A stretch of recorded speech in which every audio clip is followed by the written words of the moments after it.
بسم اللہ الرحمن الرحیم۔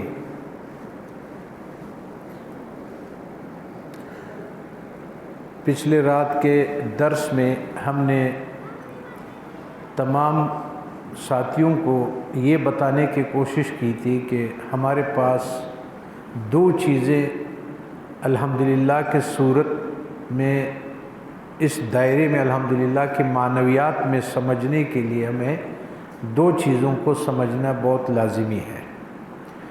ان دو چیزوں میں سے ہمارا ایک عالم امر تھا اور ایک عالم خلق تھا۔ اس کے بیان ہوا کہ عالم خلق اور عالم امر۔ عالم خلق جو ہے تو اس میں ہمارا نفس اور ہمارا عقل، ہمارا جسم، یہ سارے خواہشات اس کے، ضروریات اس کے، سارے کے سارے چیزوں کا تعلق عالم خلق سے ہے جو اللہ تعالیٰ نے تخلیق کیا۔ اور تخلیق میں اسباب شمار ہوتے ہیں، جیسے مٹی ہے، تخلیق کے اجزاء ہوتے ہیں، پانی ہے، جیسے دنیا کو بنایا، ہمارے جسم کو بنایا، درخت کو بنایا، پہاڑ کو بنایا، جس چیز کو تخلیق ہوا ہے اس کو عالم خلق کہ اللہ تعالیٰ نے اس کو تخلیق کیا ہے۔ اور ہمارا عقل اور ہمارا نفس عالم خلق سے ہے، اور قرآن فرماتا ہے کہ روح من امر ربی ہے، اللہ تعالیٰ کے امر سے ہے۔ امر یہ ہے کہ کن فیکون ہے، وہاں اسباب کا کوئی وہ نہیں ہے۔ تو عالم امر اور عالم خلق کے درمیان جو سرحد ہے وہ عرش عظیم ہے، کہ عرش عظیم سے نیچے عالم خلق اور اوپر سے عالم امر ہے۔ تو اسی طرح سے انسان کے جو عالم صغیر ہے اس کو دوسرا نام کیا دیا گیا؟ عالم کبریٰ۔ اس دنیا میں اس میں سورج ہے تب بھی وہ تخلیق ہے، جب چاند ہے، سورج ہے، آسمان ہے، اس ستارے ہے، جو بھی ہے ہمارے، تو یہ تمام کے تمام ہمارے اس دنیا میں بھی موجود ہے اور ہمارے جسم کے اندر بھی موجود ہے۔ ہمارا جسم جب تک ہمارا عالم امر سے اس کا تعلق نہ بن جائے تو ہم عالم خلق میں شمار ہوتے ہیں۔ اور ہمارا شروع سے ایک تین چیزوں کا بڑا اہم رول ہے، کردار ہے، بنیاد ہے، کہ ہم یہ کہتے ہیں کہ عمل، علم، عمل اور اخلاص۔ اس کا دوسرا نام ہم نے درسوں میں دیا تھا کہ اس کا نام ہے کہ آپ ایمان، اسلام اور احسان، جس کا حدیث میں اس دن بھی ذکر آپ کے سامنے ہوا تھا جس کا۔ ابھی آج کا درس کا تعلق بھی اسی الحمدللہ سے ہے کہ الحمدللہ کا جو انسان اس مقام میں آ جاتا ہے تو عالم امر سے اس کا تعلق استوار ہو جاتا ہے، اور اس عالم امر کے ساتھ جو تعلق ہے جسم کے اندر، باہر تو عرش عظیم تھا جو بارڈر تھا عالم امر اور عالم خلق کا، اور ہمارے جسم کے اندر جو عرش ہے وہ اس کو کہتے ہیں دل۔ یہ عرش اللہ تعالیٰ کا اور عالم امر کا اور نفس کا، تو نفس کے لیے تزکیے کا بہت سارا لفظ ہم نے سمجھایا کہ اس کے لیے تزکیہ ہوتا ہے، اور قلب کے لیے تصفیہ ہوتا ہے جو عالم امر سے اس کا تعلق بن جاتا ہے، اور وہ سالک یا وہ اپنے دل کو آہستہ آہستہ ذکر کی طرف لاتا ہے، ایک استاد کی طرف ہے، اور اس کے بعد پھر وہ اس کا عالم خلق سے تعلق ہو جاتا ہے۔ جتنے ہمارے روزے، ہمارے نماز، ہمارے عبادتیں، ہمارے حج، ہمارے زکوٰۃ، ہمارے قربانیاں، جس چیز کا بھی آپ ذکر کر لیں، وہ جو اللہ تعالیٰ نے اس دنیا میں بنایا وہ اللہ تعالیٰ نے اپنے لیے نہیں بنایا، اس کو بنایا ہے تاکہ آپ عالم خلق سے پرواز کر کے اور اپنے عالم امر سے تعلق بن جائے آپ کا، جہاں آپ نے پھر جانا ہے، اور تحشرون، پھر ان کے طرف تم واپس ہی ہے جہاں پہ چارہ نہیں ہے۔ اب یہاں پر ایک بات میں آپ سے عرض کر لوں جا، ہر جو ہمارے طرح کم علم مقرر ہوتا ہے، تقریر یا بیان دیتا ہے یا بات کرتا ہے، اس کا ایک خیال ہوتا ہے، بڑا خام خیال ہے بھی ایسے ہی۔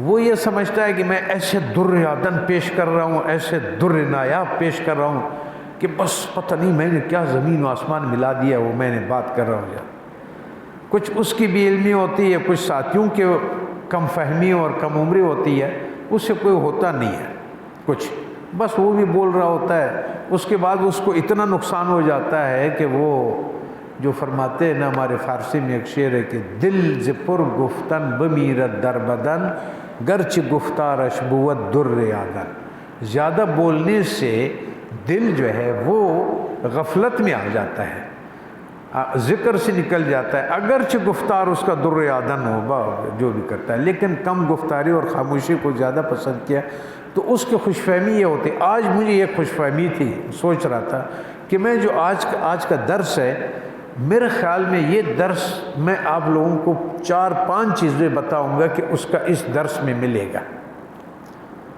اگر غور کیا جائے تو آج کے اس درس سے بہت ساری چیزوں کے ساتھ ساتھ جو ہمارا اصل موضوع ہے الحمدللہ، کہ جو بندہ مان لیتا ہے کہ اللہ میرا رب ہے اور میرا اللہ کا میں بندہ ہوں، عبد ہوں، اس مقام میں انبیاء، اولیاء، صادقین، شہداء، تمام مخلوق جو عبد ہے، بندہ ہے، غلامی میں آیا، تابعداری میں، اطاعت میں آیا، بندگی میں آیا، اس کی بات ہو رہی ہے۔ ہم اسی کو ٹھیک کرنے، اس کے تعارف کی بات کر رہے ہیں، پہچان کی بات کر رہے ہیں کہ بندہ کس طرح الحمدللہ جو بولتا ہے کہ وہ وعدہ کرتا ہے اللہ تعالیٰ کے ساتھ، وہ اطاعت کا، اس کے نبی کا، عالم امر کی جتنی چیزیں اوپر سے آئے ہیں وہ سب کو ماننے کا نام الحمدللہ اور بندگی ہے، کہ تمام تعریف اور ستائش آپ کی ہے، میں نے سر بسجود رکھ دیا اور غلامی کا کون۔ ایک تو یہ پہلو ہے اس درس میں جو ہم لوگ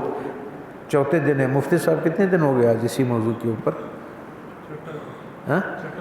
چھٹا دن۔ ایک دن تو رمضان کے بارے میں تھا جو اس کے وکیلوں کو یاد رہتا ہے، ذرا خیال کرنا۔ تو آج میرے خیال میں ہمارا 5واں سبق ہے جو ہم الحمدللہ کے اس پہ بات کر رہے ہیں کہ ان کے تقاضے اور ان کے اثرات، ان کی کیفیات اور انسان کے اندر۔ لیکن آج کا سبق جو ہے اس میں کچھ چیزوں کا بہت سارے پہلو اس میں آ جاتے ہیں، اگر انسان اس کو، ایک پہلو تو ہمارا وہ جو اصل بنیاد ہے، عالم خلق اور عالم امر اور انسان کی بندگی اور کیفیات۔ دوسرا ہم بات کر رہے ہیں دل کے بارے میں، کل رات والے مسئلے میں جو دل کی بات ہو رہی تھی ابھی ختم نہیں ہوا وہ اس مسئلے کو۔ تیسری بات یہ ہے کہ ہم لوگ اس میں یہ بات کریں گے کہ جو بہت سارے لوگوں کا یہ سوال ہے کہ یہ جو طریقت ہے کیا یہ قرآن میں ہے؟ یہ سوال ہم سے بہت بے شمار لوگوں نے مختلف موقعوں کے اوپر کیا ہے کہ کیا یہ طریقت کا ذکر قرآن میں ہے؟ آرام سے پوچھ لیتا ہے کہ جیسا خفیہ راز معلوم کر رہا ہے کہ کوئی اور بھی نہ سنے جیس طرح کر کے۔ ایک مسئلہ۔ دوسرا مسئلہ یہ ہے، اس کا جواب ہے آج کے سبق میں کافی حد تک، کہ کیا طریقت قرآن میں ہے کہ نہیں۔ دوسرا سوال لوگوں کا یہ ہے کہ یہ شریعت الگ چیز ہے، طریقت کوئی الگ چیز ہے۔ یہ جو نو آموز ہوتے ہیں، ہم جیسے لوگ، بے علم لوگ ہوتے ہیں، بے عمل لوگ ہوتے ہیں، ان کو حقیقت کا نہیں پتہ ہے، وہ یہ سمجھتے ہیں کہ یہ روحانیت جو ہے نا، یہ تعویذ اور گنڈے اور یہ مزاروں پہ چکر کاٹنا اور ان چیزوں سے ہوتا ہے۔ جب علماء حضرات اس کی مخالفت کرتے، کہتے ہیں یہ تو وہابی ہے، یہ تو پنجپیری ہے، یہ تو فلانا ہے، یہ تو وہ ہے، یہ تو مختلف نام رکھتے ہیں، یہ تو اس کا اصل میں حقیقت وہ بھی نہیں سمجھتا ہے کہ وہ کیا کہنا چاہ رہا ہے اور طریقت ہے کیا۔ ہم یہ سمجھتے ہیں کہ ہمارا تعویذ اور گنڈے اور چھف کر کے پف کر کے بس ٹھیک ہو گیا، یہی روحانیت ہے۔ اس کا بھی جواب ملتا ہے کہ یہ روحانیت اور شریعت اور طریقت قرآن میں ہے کہ نہیں ہے۔ تیسری بات، جو ہمارا مقام روحانیت کا جو استاد ہے، اس نے ایک مرتبہ میں نے یہ ان کے سامنے عرض کیا تھا اس طرح اپنے دبے لفظوں میں کہ کمال ہے کہ 700 سال پہلے ایک گزرا ہے، 800 سال پہلے گزرا ہے، دوسرا 400 سال کے بعد آیا ہے۔ جب آپ کتاب کھول لیتے ہیں تو وہ بھی وہی بات کر رہا ہوتا ہے، اور جو 800 سال کے بعد آئے گا وہی بات کرتا ہے جو اس نے کیا ہوا ہے۔ ان کے ایسے ایک زبان اور ایک مقصد ہے جو اس طرح۔ تو انہوں نے مجھ سے فرمایا کہ یہ آپ نے کراچی میں بہت لوگ کہتے ہیں کہ یہ بندر روڈ، جناح روڈ بہت مشہور ہے۔ میں نے کہا ہے، تو فرمانے لگے جب اس کو آپ جاتے ہیں اور آخر اس کا اینڈ جہاں تک پہنچتا ہے، اب اگر 500 آدمی اس کو دیکھیں، 400 آدمی دیکھیں، 100 آدمی دیکھیں، 1000 آدمی دیکھیں، لاکھ آدمی بندر روڈ کو دیکھیں، جس نے بھی دیکھا اسے آپ پوچھیں گے تو بندر روڈ کی بات کرے گا نا، کہ اس کا شروع فلاں جگہ سے ہوتا ہے اور اس کا اختتام فلاں جگہ پر ہے۔ جن لوگوں نے حقیقت عالم خلق سے عالم امر میں پرواز کر لیا اور امر والوں سے اس کا تعلق بن گیا، وہ تو ایک ہی جگہ ہے نا، وہ تو ایک ہی خوشبو ہے، اس کا ایک ہی رنگ ہے، اس کا ایک ہی علم ہے، اس کا ایک ہی طبیعت ہے، اس کی ایک ہی خاصیت ہے، اس کا ایک ہی فیض ہے، ایک ہی برکت ہے، ایک ہی نورانیت ہے، ایک ہی روشنی ہے۔ تو پھر وہ جو بھی ہوگا، جس زبان سے، وہ سندھی ہے، وہ پنجابی ہے، وہ پٹھان ہے، رحمان بابا کے نام سے ہے، مولانا کے نام سے ہے، جس کا بھی ہے، چونکہ وہ اس کا روشنی ایک ہے، تو بندر روڈ کی بات کرے گا نا، وہ تو مختلف نہیں ہو سکتا، اس نے وہ جگہ دیکھا ہے تو اس نے۔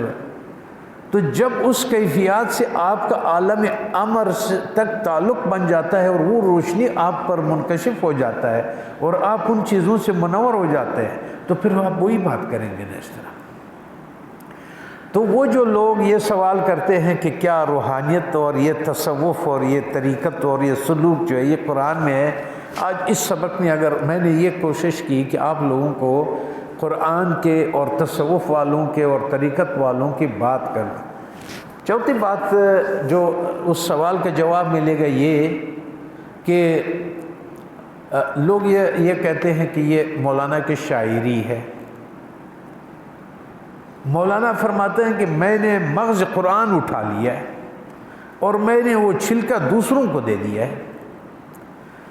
آج میں ایک نمونے کے طور پہ، نمونہ اس لیے کہوں گا کہ مجدد صاحب فرماتے اگر درخانہ کھسے است، درخانہ کھسے است یک صدا بس است، اگر درخانہ کھس است یک صدا بس است۔ اگر آپ نے دروازے پہ دستک دے دیا، آواز دے دیا اور اس کے اندر کوئی آدمی ہے تو آپ کا ایک دستک کافی ہے، اور اگر کوئی ہے نہیں تو دروازہ بھی توڑ تو کوئی نہیں ہے۔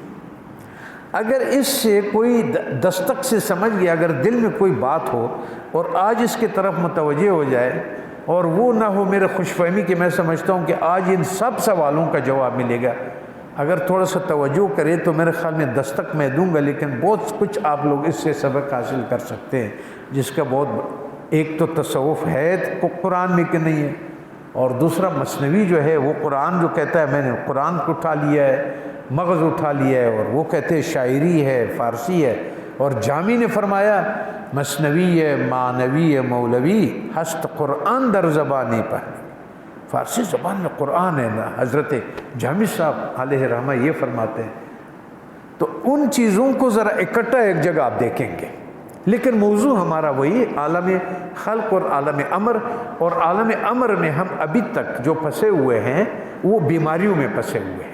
بیماریوں سے مراد یہ کہ ہمارا عرش جو ہے، وہ دل جو ہے، اس کے بیماریوں کا ہم ذکر کریں گے کہ اس سے پہلے سبق میرا ہو جائے، پھر جو سامعین ہیں ان کے لیے ہو جائے کہ یہ دل کی بیماری جو ہے۔ یہاں پہ اللہ تبارک و تعالیٰ قرآن مجید میں فرماتے ہیں، پہلے ہم اس کو دیکھتے ہیں کہ اللہ تبارک و تعالیٰ فرماتے ہیں، اعوذ باللہ من الشیطان الرجیم، بسم اللہ الرحمن الرحیم، افرأیت من اتخذ الہہ ہواہ واضلہ اللہ علی علم وختم علی سمعہ وقلبہ وجعل علی بصرہ غشاوہ۔ بلا دیکھ تو جس نے ٹھہرا لیا، جس نے مقرر کر لیا اپنے لیے، جس نے مان لیا جس نے تسلیم کر لیا کس چیز کو؟ بھلا دیکھ تو جس نے ٹھہرا لیا اپنا حاکم اپنے خواہش کو، جس نے ٹھہرا لیا اپنا حاکم کس کا؟ اپنے جہاں کا. یہ عالم صغریٰ کی بات ہو رہی ہے. جس نے اپنے عرش پر اور اپنے اس جگہ پہ جہاں پر اوپر کے عالم امر کے احساسات نے آنا تھا، اس جگہ کے اوپر اس نے حاکم بنا دیا کس کو؟ اپنے خواہش کو. اور راہ سے بٹک دیا یا بچلا دیا اس کو اللہ نے جانتا بوجھتا، اور مہر لگا دیا اس کے کان پر، وقلبہ اس کے عرش پر، اس کے دل پر، وجعل علی بصرہ غشاوہ اور ڈال دیا اس کی آنکھ پر اندھیرے، پٹی باندھ دیا اس کا، پردہ ڈال دیا اس کا، کان بھی بند ہو گیا اور دل پہ مہر بھی لگ گیا اور اس کی آنکھیں اور بینائی ہو گئی. فَمَن يَهْدِيهِ مِن بَعْدِ اللَّهِ پھر کون راہ پر لائے اس کو، پھر کون راہ پر لائے جس نے اس کا دل کو سخت کر دیا. اور اس نے ناراضگی کس بات پر ہوئی کہ انہوں نے اپنے دل کے جو ہے نا وہ تابع کس کو کیا تھا؟ اپنے خواہش کو، یعنی عالم خلق کی چیزوں کو اس نے عرش کے اوپر مسلط کر دیا تھا. عالم خلق جو اس کا نفس ہے، اس نے اس کی کسی خواہش کو حاکم بنا دیا، استاد بنا دیا، وہ جگہ اس کو دے دیا جو اللہ کے لیے ہے، جو عالم امر سے اللہ کے لیے ہے، جس کا اطاعت ہے، جس نبی کے لیے ہے، جس کا پیغام سمجھنے کے لیے، جس کو قرآن کے لیے ہے، وہ جگہ وہ ہمارے اس کے لیے ہے، عالم امر والے احکامات کے لیے ہے. انہوں نے اس کو دے دیا، کس کے حوالے کر دیا؟ اپنے ہوا کے. پھر کون راہ پہ لائے اس کو؟ اللہ کے سوا. سو کیا تم غور نہیں کرتے؟ افلا تذکرون. وقالو، جب تم اس سے بات کرتے وہ کہتا کیا ہے؟ وہ کہتا کیا ہے؟ بہت مزیدار بات کرتا ہے اور کہتے ہیں کچھ نہیں، بس یہی ہے. وقالوا ما هي الا حیاتنا الدنیا نموت ونحیا وما يهلكنا الا الدهر. ہم کیا کر سکتے ہیں؟ یہ تو دنیا ہے، کرنا پڑتا ہے. یہ تو چل رہی ہے دنیا، تو میں بھی اس کے ساتھ چلوں گا. کھانے کی بھی ضرورت ہے، اس کی بھی ضرورت ہے، فلاں کی بھی ضرورت ہے، اس کی بھی ضرورت ہے، تو میں کیا کروں؟ مجبور ہوں، مجھے کرنا پڑتا ہے. وہ یہ تو دہر ایسے چل رہا ہے. دہر سے مراد کیا ہے؟ وہ وقت اور وہ زمانے جو لمبے عرصے تک چل رہے. مطلب مجھ سے پہلے بھی یہی تھا کہ پیدا ہوا تھا اور وہ کیا، بچے پیدا کیا، یہ کیا، کاروبار کر دیا، زندگی کر لیا، وہ کر لیا، فلاں کر دیا. یہی کافر کہتے تھے کہ بھائی یہ تو ہم کوئی چارہ نہیں ہے، یہ تو زندگی ہے، بس ہمیں پیدا ہو گئے اور آ گئے اور ہم مر جائیں گے. تو جو رضائے الہی ہے، جو عالم امر کے احکامات ہے، جو عالم امر کے تعلق ہے، وہ اس چیز سے محروم ہو جاتا ہے. نہ آنکھ اس کو دیکھتا ہے، نہ کان اس کا سنتا ہے، کیونکہ دل پر اس کے وہ حاکم ہے جو کہ غیر ہے. اور مرتے اور جیتے، اور ہم جو مرتے ہیں تو زمانے سے ان کو کچھ خبر نہیں، اس کے محض اٹکلے دوڑاتے ہیں.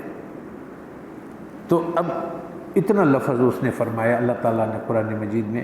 اب میں تھوڑا سا آپ سے یہ کہتا ہوں کہ تصوف کیا ہے اور اس کو کیا ہے. اس کو بہتر میں آپ کو لے جاؤں گا مجدد صاحب کے پاس، کہ مجدد صاحب اس آیت میں یا اس کیفیت میں یا انسان کے لیے کیا فرماتے ہیں کہ کیا. ٹھیک ہے، اب وہ سوال بھی حل ہو جائے گا کہ کیا تصوف قرآن میں ہے، طریقت قرآن میں ہے. وہ جواب بھی آپ کو مل جاتا ہے کہ کیا یہ شریعت اور طریقت ایک ہے کہ نہیں. وہ بالکل شریعت کو الگ کر دیتا ہے اور طریقت کو الگ کرتا ہے. کیونکہ شریعت کو اس لیے الگ کرتا ہے کہ جو میری مرضی ہے پر میں جو کروں، آپ میرے اوپر ٹپا نہ لگاؤ کیونکہ میں تصوف میں ہوں. شریعت کے یہاں کیا سوال ہے بھائی، میں تو تصوف میں ہوں یا طریقت میں ہوں. اور دوسرا یہ سوال آپ کو جواب ہے کہ کیا مولانا جو فرماتے کہ ہم نے مغز قرآن لے لیا ہے، اور وہ جواب کہ جو میں نے آپ سے کہا کہ میرے استاد معظم روحانی استاد نے فرمایا کہ یہ بندر روڈ تو بندر روڈ ہے، اس کو آپ چینج نہیں کر سکتے، جو بھی جائے گا اس کا وہی جائے۔ اب آپ باتوں کو بھی ملا لیں، کیوں کہ یہ حقیقت قرآن ہے۔ وہ مقام جب آپ بندگی کے مقام میں آ جاتے ہیں تو تمام بندے جو اطاعت کرتے ہیں وہ صدیق بھی بن جاتا ہے، وہ اللہ کا بندہ بھی بن جاتا ہے، وہ ایمان بھی لے آتا ہے، وہ عمل بھی کرتا ہے اور اخلاص بھی کرتا ہے، اس کو اللہ کے لیے خالص بھی کرتا ہے۔ تو اگر آپ تصوف کو علم، عمل، اخلاص، ایمان، اسلام اور احسان سمجھتے ہیں تو تصوف پورا قرآن اس میں بھرا ہوا ہے، تمام تصوف یہی ہے۔ اور اگر آپ اس کو دم و چو اور دور اور چیزیں سمجھتے ہیں تو پھر وہ ڈھول بھی بج سکتا ہے، وہ دمامی بھی ہو سکتے ہیں، وہ سب کچھ ہو سکتا ہے، پھر اس کی مرضی ہے، اپنے ہوا کو، اپنی خواہش کو جو بھی اپنے اوپر کرے۔ مجدد صاحب فرماتے ہیں کہ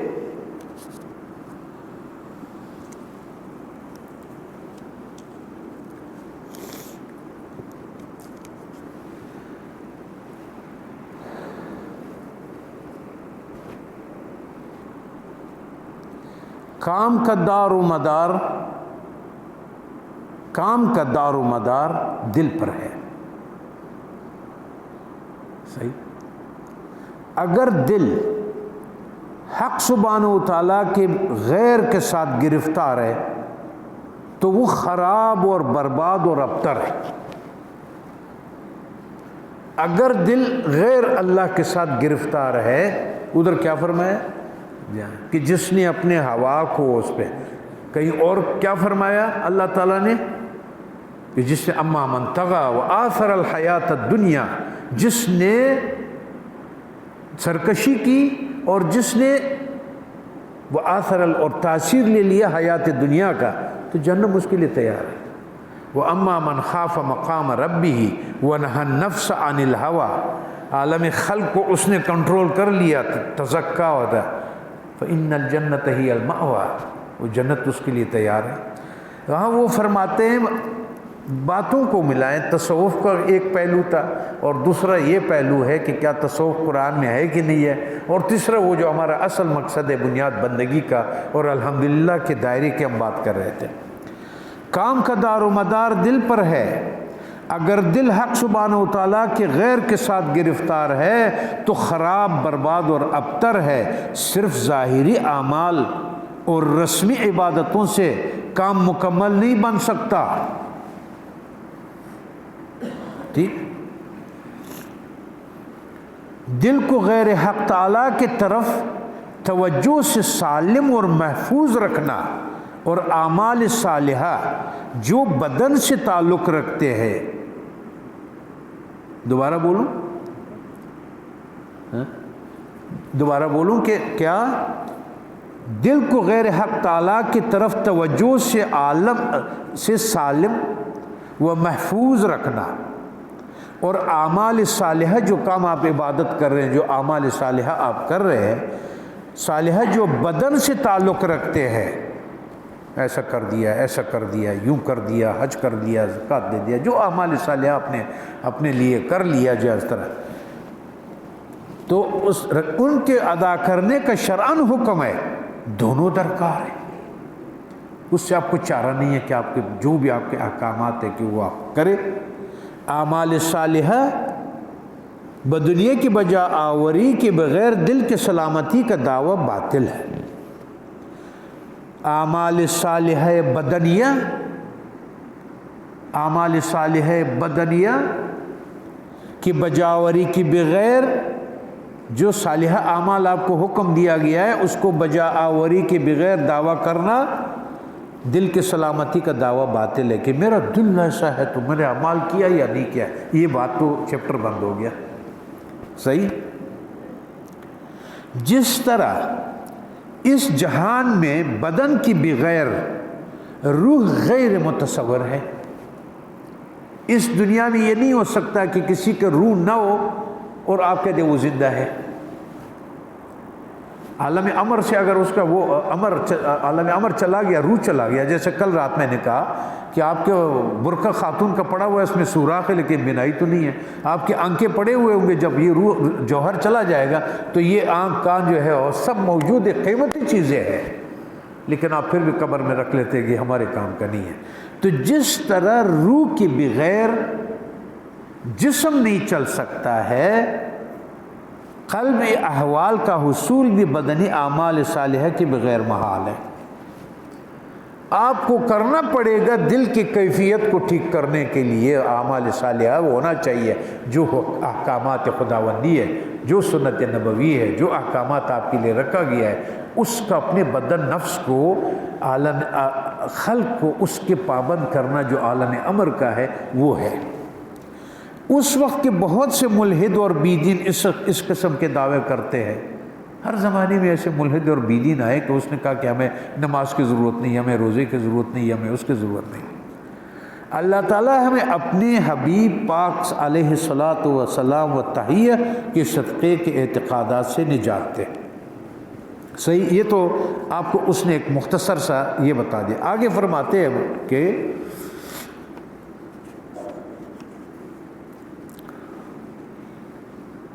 چونکہ اتباع کے نزدیک یہ بات طے شدہ ہے، اب دوسری طرف ذرا غور کرنا، چونکہ اتباع کے نزدیک یہ بات طے شدہ ہے کہ بیمار جب تک تندرست نہ ہو کوئی غذا بھی اسی فائدہ نہیں دیتی ہے۔ جب تک بیماری نہیں جاتی ہے آپ کو غذا فائدہ نہیں دیتی ہے، یہ ذرا سننے والی بات ہے۔ چاہے مرغ فرائی کیا ہوا نہ ہو، بلکہ ایسے غذا اس کے مرض کو اور بڑھا دیتے ہیں۔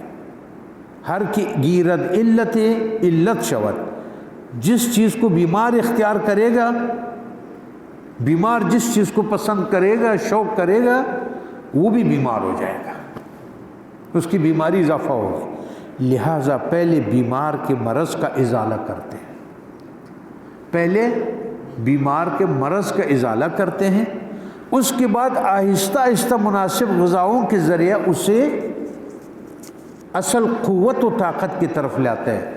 پس انسان جب تک مرض قلبی میں مبتلا ہے، جب تک اس کا عرش بیمار ہے نا، صحیح، جب تک اس کا عرش بیمار ہے تو اللہ تعالیٰ نے فرمایا فی قلوبہم مرض، ان کی دلوں میں مرض ہے، کوئی عبادت و طاعت اس کے لیے نفع مند نہیں بلکہ مضر ہے۔ پہلے اس کا علاج کرو، جیسا نہ ہو کہ تم نے نماز پڑھ لیا اور اس کے بعد اس میں ریا اور وہ کہہ دے کہ میں تو بڑا آدمی۔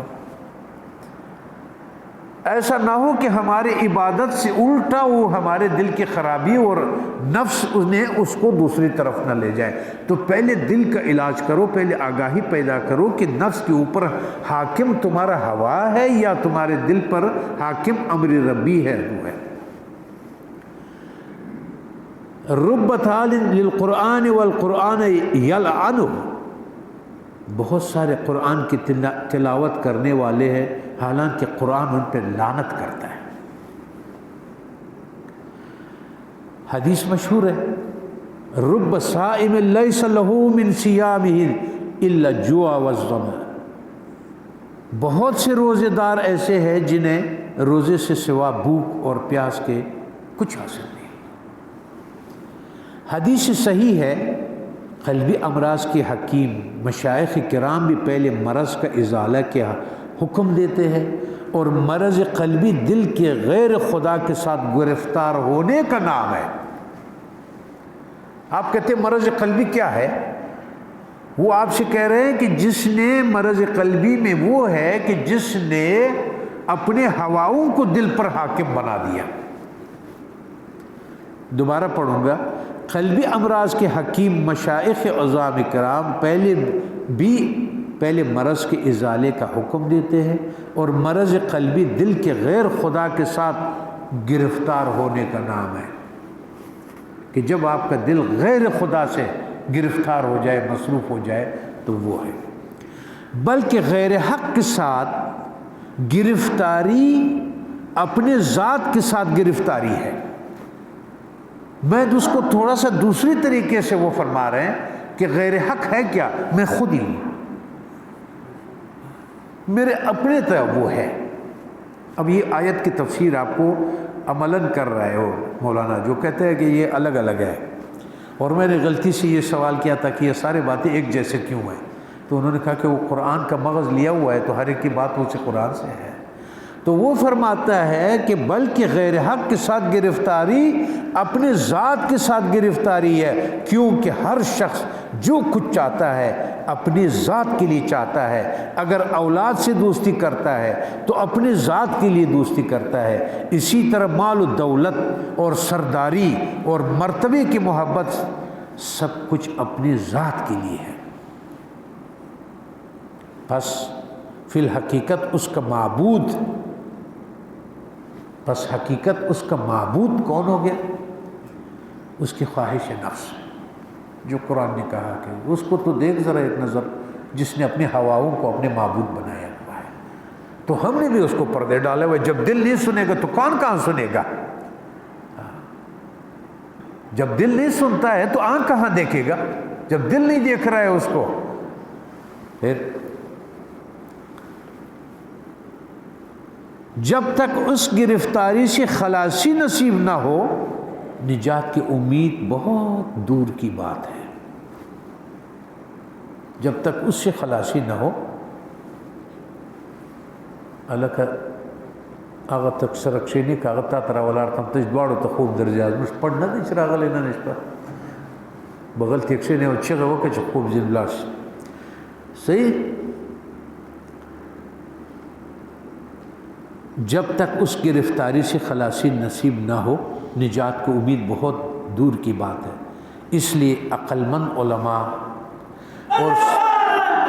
اور صاحب دانش حکومہ پر اس مرض کی ازالے کی فکر کرنا ضروری ہے۔ ٹھیک،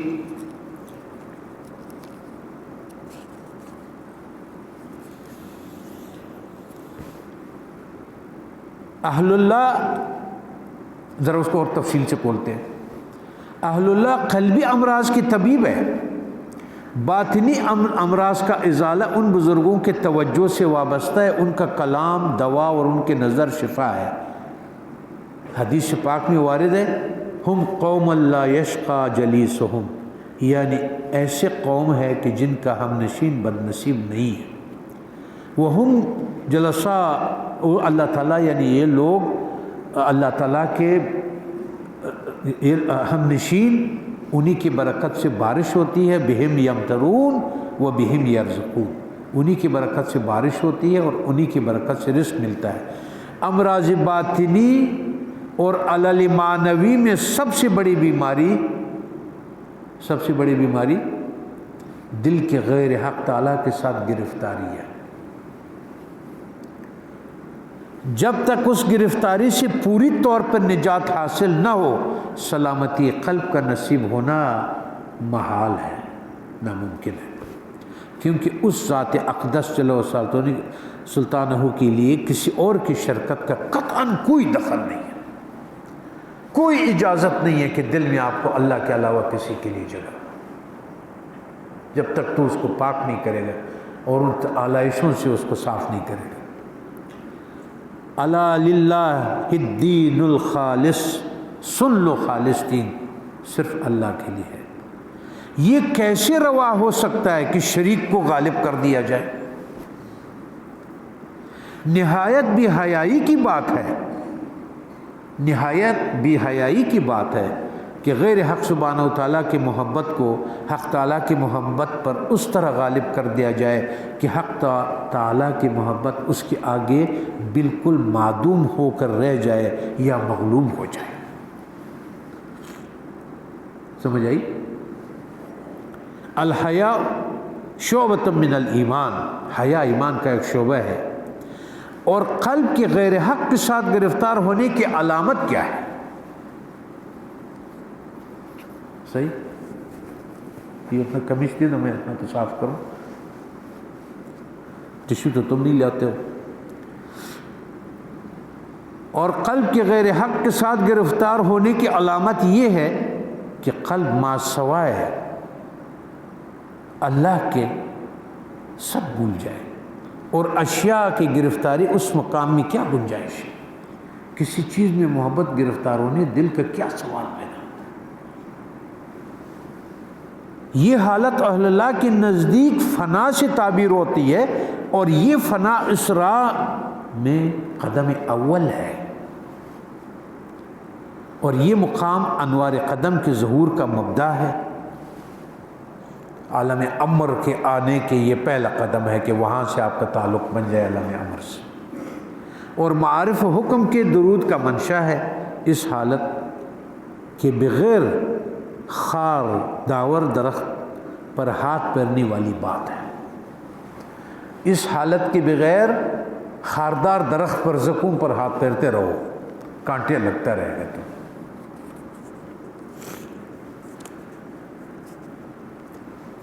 پیدائش انسانی سے مقصود وظائف بندگی ادا کرنا ہے، سمجھ لیے؟ پیدائش انسانی، عالم خلق کا پیدائش سے مقصد مطلب وظائف بندگی ادا کرنا، کہ اللہ تعالیٰ کا الحمدللہ اس کے حوالے کرنا ہے، اس کی اطاعت کرنا ہے، اسی کے ساتھ وابستہ رہنا ہے، اسی پر سب کچھ قربان کرنا ہے، اسی کے سب سے اوپر رکھنا ہے۔ اللہ تعالیٰ جب فرماتے ہیں کہ کس لوگوں پر انعام کیا میں نے، انعام والنبیین والصدیقین، پھر شہداء ہے۔ انعام والے وہ لوگ ہیں کہ جس پر نبیوں کو کیا ہوا کہ رسول اللہ صلی اللہ علیہ وسلم نے ایک مختصر سی حدیث بیان کی، کہا میری مثال تو ایسے ہے کہ جس طرح سے ایک مسافر کہیں جا رہا ہے، تھوڑی دیر کے لیے کسی درخت کے نیچے بیٹھ جاتا ہے، آرام کرتا ہے، اور واپس اٹھ کر کے اپنے منزل کی طرف چل پڑتا ہے۔ ذرا اس کو سیٹ کرے اپنے ذہن کے ساتھ کہ صبح سے شام تک ہماری کیا پلاننگ ہوتی ہے، کیا پروگرام ہوتے ہیں، اور کیا تصورات ہوتے ہیں، اور اس کو ہوتا ہے صحیح۔ پیدائش انسانی سے مقصود وظائف بندگی، جو تمہیں بندہ کہا گیا ہے، غلام کہا گیا ہے، غلام کی خدمت کی ادائیگی اس کا مقصود زندگی ہے۔ غلام تو خریدتے ہیں آپ اس لیے کہ یہ خدمت کا ادا کرے، اور کہ کام، اور دوسرا کیا ہے، اور حق سبحانہ و تعالیٰ کی طرف دوا میں توجہ ہے، کہ آپ کا دل جو ہے وہ جہاں پر بھی ہے، جس کام میں بھی ہے، جدھر بھی ہے، اور اس کا یاد اس کی طرف ہو، توجہ اس کی طرف ہو، فکر اس کی طرف ہو۔ اس کا ایک میں چھوٹا سا مثال، جو لوگ نئے سیکھتے ہیں ذکر کہ کس طرح توجہ کرے، کس طرح کرے، میں اسے کہتا ہوں تم نے کبھی کسی ماں کو دیکھا؟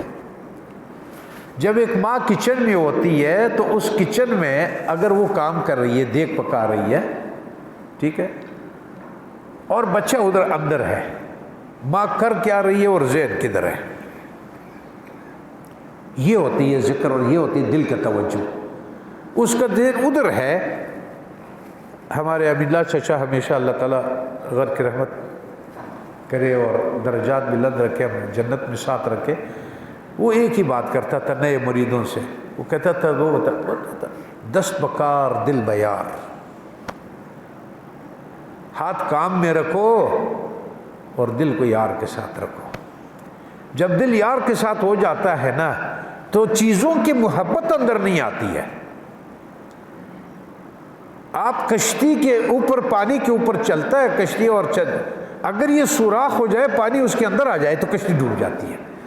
اگر آپ کا عرش جو ہے وہ محبتوں میں گرفتار ہو گیا کہ وہ آپ کو روک دیتا ہے ان چیزوں سے، کن چیزوں سے؟ اور یہ معنی سید الاولین آخرین علیہ من الصلوات اتمہا و من التحیات، کہ کامل اتباع کے بغیر حاصل نہیں ہو سکتا۔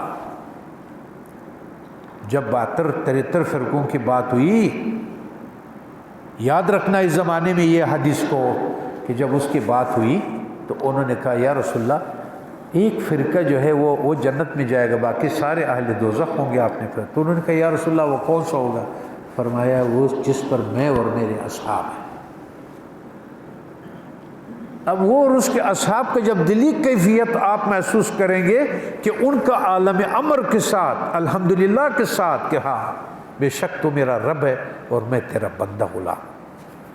جب تک اس راستے کو جو رسول اللہ صلی اللہ علیہ وسلم نے آپ کے لیے منتخب کیا ہے اور صحابہ اس پر چلے اس کے مطابعت اور اطاعت میں، جب تک یہ آپ کو حاصل نہیں ہوگا، اللہ تعالی ہمیں اور تمہیں آپ صلی اللہ علیہ وسلم کے قولاً، فعلاً، ظاہراً، باطناً، عملاً، اعتقاداً کامل اتباع نصیب کرے.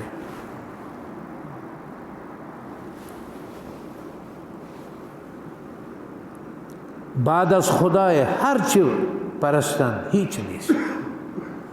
آپ نے یہ جگہ جو ہے اگر کسی اور کے دے دیا نا تو آپ نے اس کی پرستش کی، لیکن ان چیزوں میں بقا نہیں ہے. یاد رکھنا، اولاد کی محبت رکھا، جائیداد کی محبت رکھی، پیسوں کی محبت رکھا، جمع کر لیا، اس کو بکسوں میں رکھ دیا، بینکوں میں رکھ دیا، تم نے جو کچھ کر دیا، یاد رکھنا کام نہیں آئے گا.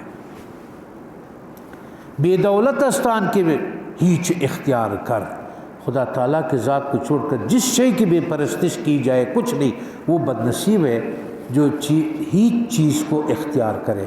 حق سبحانہ و تعالیٰ کے سوا اگر کوئی چیز مقصود ہے دوبارہ سن لے،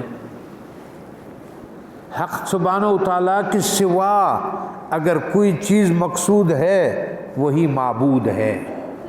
آیت نے کیا کہا؟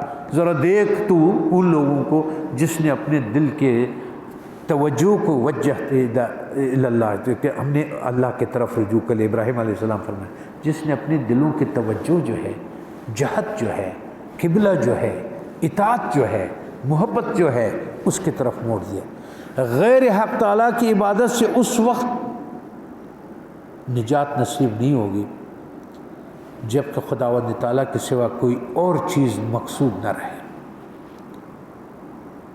کیا مطلب؟ بہت گہری بات ہے، بہت گہری بات ہے. کیا فرمایا کہ اگرچہ وہ غیر حق تعالیٰ کی عبادت سے، غیر حق تعالیٰ کی عبادت سے اس وقت تک نجات نصیب نہیں ہوگی جب تک خداوند جل وعلا کے سوا کوئی اور چیز مقصود ہو. میں نے یہ حاصل کرنا ہے، میں نے اس کے لیے تگدو کرنا ہے، میں نے اس کو ٹائم دینا ہے، میں نے اس کو اہمیت دینا ہے. اگرچہ وہ مقاصد اخروی اور بہشتی نعمتوں میں اخروی امور کو مقاصد قرار دینے کی نوعیت، اگرچہ وہ مقاصد اخروی اور بہشتی نعمتوں میں سے کیوں نہ ہو، بھلے آپ نے جنت کو کیوں مقصد نہ بنایا، بھلے آپ نے دوزخ سے بچنے کو مقصد کیوں نہ بنایا، بات نہیں بنی. ادھر صرف اس کو یاد کرنا ہے اور اس کے رضا کو چاہنا ہے. جب تو ادھر ادھر ہو جاتا ہے اور تمہاری زندگی کا مقصد بن جاتا ہے نا تو وہ تمہارے لیے وہ ہے. اگرچہ یہ مقاصد حسنات میں سے ہے، یہ جنت اور یہ اور سب کچھ حسنات میں سے، لیکن مقربین کے نزدیک سیئات میں داخل ہے. اگر کسی نے اس کو مقصد بنا کر کے عبادت کرنا شروع کر دیا، زندگی گزارنا شروع کر دیا، تو ہمارے یہاں اس کی نہیں ہے. جبکہ اخروی امور کو مقاصد قرار دینے کی نوعیت یہ ہے کہ امور دنیاوی کو مقاصد قرار دینے کی کیا گنجائش ہو سکتی ہے. تو جب مقربین آخر ان چیزوں کو مقصود نہیں بناتے ہیں تو یہ پشت پشت ہماری یہ زندگی، اس کی کیا حیثیت رہ گئی؟ اس کی کیا حیثیت؟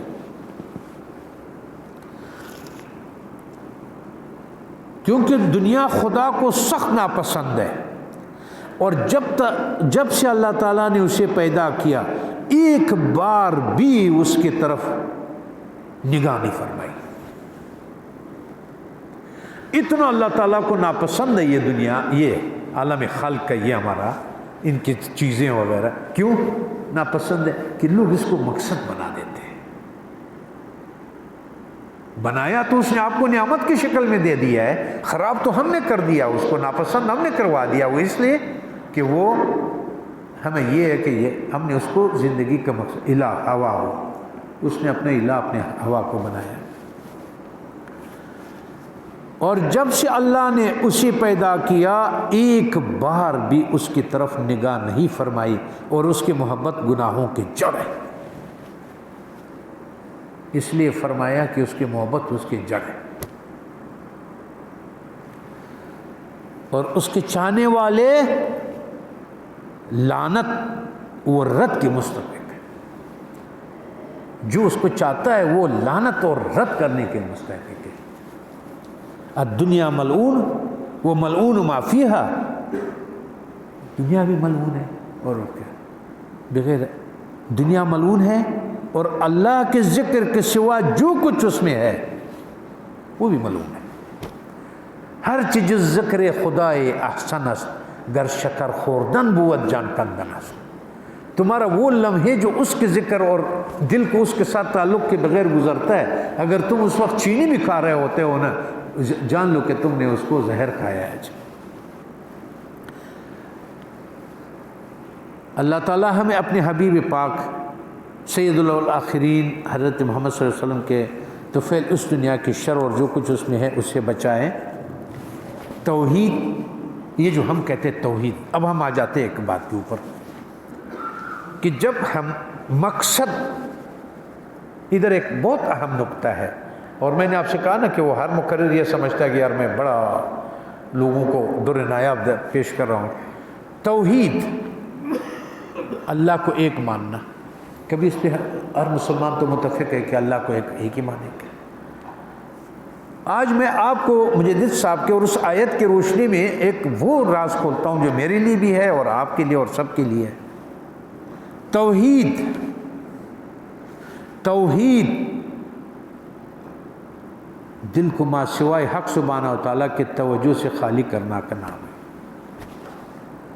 توحید اس کو ہے کہ جس نے اپنے دل کو اللہ کے لیے واحد کر دیا، وہ تو ہے واحد، تم منتشر ہو، تم تقسیم ہو۔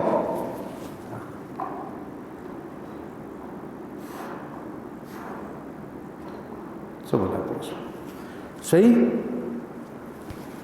توحید دل، توحید دل کو ما سوائے حق سبحانہ و تعالیٰ کے توجہ سے خالی کرنے کا نام ہے۔ جب تک دل ما سوا کی گرفتاری میں مبتلا ہے، اگرچہ تھوڑی سی گرفتاری کیوں نہ ہو، بندہ ارباب توحید سے نہیں ہو سکتا۔ آپ یہ کہہ دیں یہ چھوٹی سی چیز ہے، ادھر بات اس کی نہیں ہو رہی ہے، تمہارا دل اس میں گرفتار ہو گیا ہے چیتا، اگرچہ تھوڑی سی گرفتار ہی کیوں نہ ہو، بندہ ارباب توحید سے نہیں ہو سکتا۔ اس دولت کے حصول کے بغیر واحد کہنا اور واحد جاننا ارباب حصول کے نزدیک فضولیات میں سے ہے۔ میں اللہ کو واحد مانتا ہوں، میں اللہ کو واحد جانتا ہوں، اور 100 دفعہ مانو۔ تم کس گن میں گرفتار ہو، تم کدھر ہو، کدھر تم تقسیم ہو۔ ہاں، واحد کہنا اور واحد جاننا جو تصدیق ایمانی میں معتبر ہے وہ ضروری ہے، لیکن وہ دوسرے معنی میں ہے لا معبود الا اللہ، لا موجود الا اللہ۔ جب تم اس مقصود کو پہنچے گا کہ کوئی معبود نہیں ہے، جو میں نے کل کہا الا اللہ، ایک جگہ آئے گی کہ آپ عالم خلق سے کٹ جائیں گے، سارے لا الہ کا وہ کریں گے، پھر آپ سے مرشد کہے گا کہ اب لا الہ پہ توجہ نہ دو، الا اللہ پہ توجہ دے دو، اب قائم کرو، اب اس کا ہو جاؤ۔ تو فرمایا لا معبود الا اللہ، لا موجود الا اللہ کے درمیان فرق بالکل واضح ہے۔ ایمانی تصدیق جب تک تم صادق نہیں ہوتا نا، تو ایمانی تصدیق کرے گا تو صادق ہوگا۔ ایمانی تصدیق قبیل علم سے ہے، وجدانی ادراک قبیل حال سے ہے۔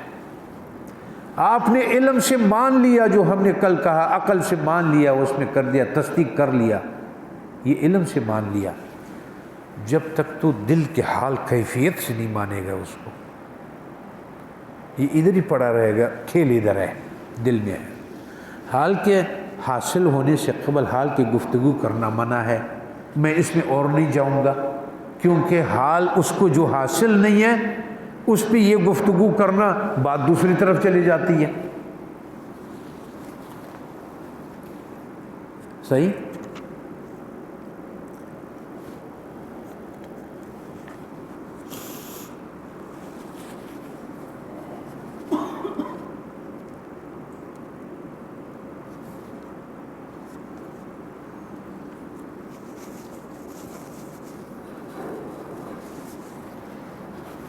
یہ بھی سن لیں گے، پھر مولانا کا ہے تو یہ بحث مکمل ہو جائے گا۔ اگر کوئی ہے وقفہ چاہیے آپ لوگوں کو، یا کسی کو واش روم جانا ہے، یا کوئی تکلیف تو نہیں ہے۔ انسان، دوبارہ اس بات کو شروع کرتے ہیں دوسرے طریقے سے۔ انسان اس کے ساتھ ہوتا ہے جس کے ساتھ اس کی محبت ہوتی ہے۔ انسان اس کے ساتھ شمار کیا جاتا ہے جس کے ساتھ اس کی محبت ہوتی ہے۔ تو وہ شخص بہت مبارک ہے جس نے اپنے قلب میں اللہ تعالیٰ کے محبت کے علاوہ کسی کی محبت باقی نہیں رکھی، اور جس کی مراد اور مقصود وہ بلند و مقدس ذات ہو چکی ہے۔ تو ایسا شخص فی الحقیقت خدا تعالیٰ کے ساتھ ہے، اگرچہ بظاہر مخلوق کے ساتھ ہو اور صورتاً مخلوق کے ساتھ مشغول و مصروف ہو۔ سمجھ آئی مختصر؟ سارے سمجھ آئے ساتھ؟ اگرچہ بظاہر مخلوق کے ساتھ ہو اور صورتاً مخلوق کے ساتھ مشغول و مصروف ہو، یہ کائن و بائن صوفی بولتے ہیں اس کو۔ کیا بولتے ہیں؟ کائن و بائن صوفی۔ کائن و بائن صوفی کیا ہے؟ کائن یعنی اللہ تعالیٰ کے ساتھ ہونے والا، بائن یعنی حقیقت مخلوق سے جدا اور الگ ہونے والا۔ وہ اللہ کے ساتھ ہے، اس کے اندر اللہ کے ساتھ ہے، بظاہر آپ کے ساتھ بیٹھا ہوا ہوگا، مصروف ہوگا، سب کچھ ہوگا، لیکن اندر سے وہ ہوگا، فی الحقیقت وہ اس کے ساتھ ہے۔ کائن سے یہ مراد ہے صورتاً مخلوق کے ساتھ ہونے والا، اور بائن یعنی فی الحقیقت ان سے الگ اور جدا۔ اور قلب کی محبت، دوبارہ سن لیں، قلب کی محبت ایک سے زیادہ اشیاء کے ساتھ نہیں ہو سکتی۔ اگر ایک آدمی کہتا ہے کہ میں ان چیز سے بھی محبت رکھتا ہوں، اس چیز سے بھی رکھتا ہوں، ان چیز سے بھی رکھتا ہوں، تب انسان ادھر پہنچتا ہے، تب رسول اللہ صلی اللہ علیہ وسلم کی یہ بات سامنے آ جاتی ہے کہ انہوں نے فرمایا اگر میرے دل میں کسی کے لیے جگہ ہوتے تو میں ابو بکر کو اپنے دل میں جگہ دے دیتا۔ تو اگر انسان یہ کہتا ہے قلب کی محبت ایک سے زیادہ اشیاء کے ساتھ نہیں ہو سکتے، تو جب تک اس کا تعلق حبی اس ایک کے ساتھ رہے گا، اس کی ماں سوا کے ساتھ نہیں ہو سکتا۔ اور یہ جو انسان کی بہت سارے مرادیں، اب میرے مرادیں شروع ہو گئی، فلاں مراد، فلاں مراد، فلاں مراد، اور یہ جو انسان کی بہت مرادیں اور کثیر اشیاء، مثلا مال، اولاد، سرداری، مدح، تعریف، لوگوں کے سامنے بلندی رتبہ کے ساتھ تعلق، محبت محسوس ہوتا ہے، تو یہاں بھی فی الواقع اس کا محبوب ایک ہی شے ہے۔ جب اس کا محبت اس کے ساتھ ہو جاتا ہے نا، اس کے بعد وہ جن جن چیزوں کے ساتھ بھی اس کا واسطہ ہوتا ہے، وہ دل سے اس کے ساتھ نہیں ہے، دل اس کا کہیں اور ہے۔ اور کیا چیز ہے؟ اور وہ اس کا نفس ہے، اور ان سب کے ساتھ محبت اپنے نفس کے ساتھ محبت کے فروعات ہے، کیونکہ ان اشیاء کی چاہت اپنے نفس کے لیے ہے۔ اگر وہ محبت نہیں ہے تو جن جن چیزوں سے بھی محبت ہے وہ نفس کے زیر اثر عالم خلق سے ہے اس کا، نہ کہ بذات خود ان اشیاء کے ساتھ۔ تو جب اس کے نفس اپنے نفس سے محبت ختم ہو گئی تو بالطبع ان اشیاء کے ساتھ بھی محبت ختم ہو گئی، ذات سے اس کا اپنے ذات تک محبت اس کی ختم ہو جاتی ہے۔ حضرت عمر رضی اللہ عنہ سے پوچھا کہ آپ کو کتنی محبت ہے؟ ایک دفعہ پوچھا، پھر سینے سے لگایا، پھر پوچھا مشہور کس ہے، پھر پوچھا، بولا اب تمہارا ایمان مکمل ہو گیا۔ اب اگر تم اپنا محبت بھی تمہارا ختم ہو گیا تو جائے باڑ میں ہمارے سارے مال دولت اولاد سب کچھ، پھر وہ اس کے نہیں کرتا۔ پہلے اپنے نفس کی محبت، کیونکہ یہ سارے جو محبتیں آپ کے وجود میں آتے ہیں اپنے نفس کے ہیں، نیچے نفس کی ریشے ہے، یہ ان کی جڑیں ہیں جو پہلے ہوئے ہیں۔ جب اپنے نفس سے محبت ختم ہو گئی تو اس کے بعد کسی چیز سے محبت نہیں رہے گی۔ اس بنا پہ کہا گیا ہے کہ بندے اور رب کے درمیان انسان کا اپنا نفسی حجاب ہے۔ تو ادھر بات ہی ختم ہو گئی جب اس قدم میں آپ جاتے ہیں نا، جب آپ اس نے کہا کہ اپنے نفس کے اوپر قدم رکھو، دوسرا قدم اللہ کے پاس ہے، وہ یہ ہے کہ جب آپ کو ادھر ادھر اولاد کی بات نہ کرو، آپ کو اپنے آپ بہت پیاری ہے، اس کے بعد جو جو چیزیں اس کے ساتھ پیاری ہے تو وہ ہے۔ تو سوال ادھر ہے کہ آپ کا اصل حجاب جو ہے اللہ اور آپ کے درمیان میں آپ کا اپنا ہے، دوسری کائنات حجاب نہیں ہے۔ یہ کائنات حجاب نہیں ہے، کیونکہ یہ کائنات بندے کے مراد و مطلوب نہیں تھا کہ حجاب بنے، بلکہ بندے کے مراد اور اس کے مطلوب خود اپنے آپ کو خوش کرنے اور نفس کا ہے۔ جدھر بھی دعویٰ کرتا ہے، جدھر بھی وہ کہتا ہے، جدھر بھی وہ جھگڑتا ہے، جدھر بھی دفاع کرتا ہے، جدھر بھی فائدے کی بات کرتا ہے، وہ ہوتا ہے اس کا نفس کا۔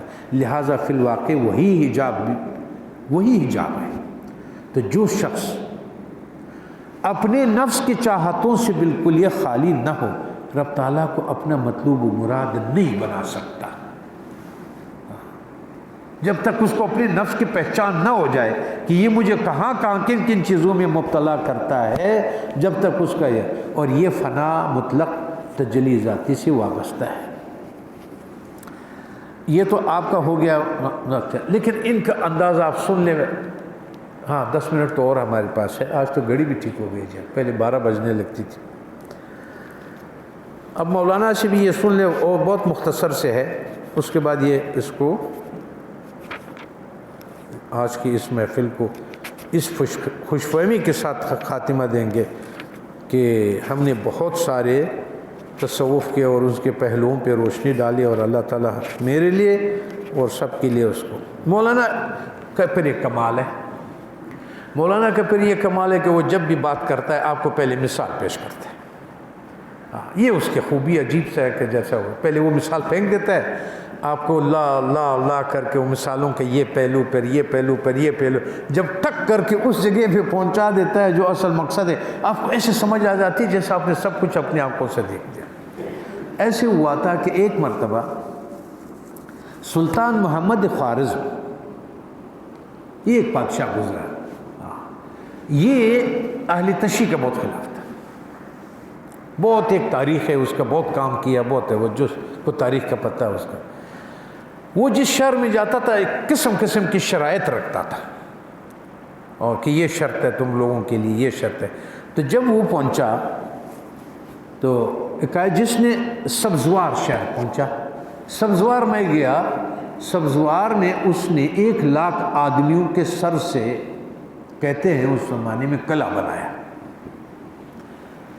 تو اس نے سبزوار شہر کے جس کے تمام لوگ جنگ کے لیے تھے، جنگ کر کے لیا، ان لوگوں نے قتل سے امان چاہی، تو انہوں نے کہا کہ میں قتل نہ کروں جب آپ کی فتح ہوگی، تو انہوں نے ایک شرط رکھ دیا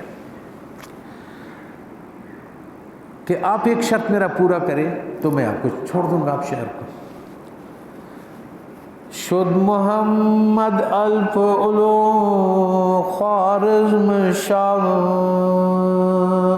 در قتال سبزوار پرتبا۔